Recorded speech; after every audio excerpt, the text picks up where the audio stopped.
Telescopic Frame Adapter creates a universal connection point on A-frames or trailer tongues, compatible with all Parkit360 electric trailer dollies.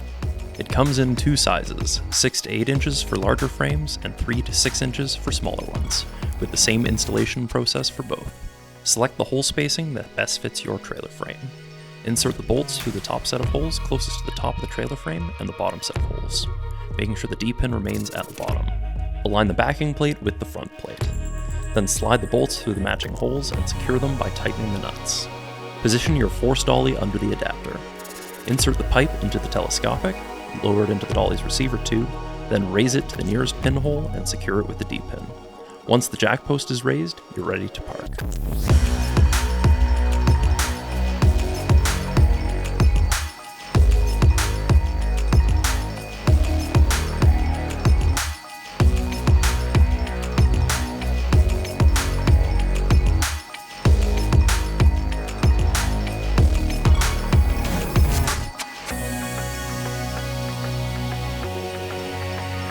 If you have any questions about your dolly or our adapters, our sales and service team would be happy to help. Call 1-888-926-5517 or contact us online at parkit360.ca. Happy parking!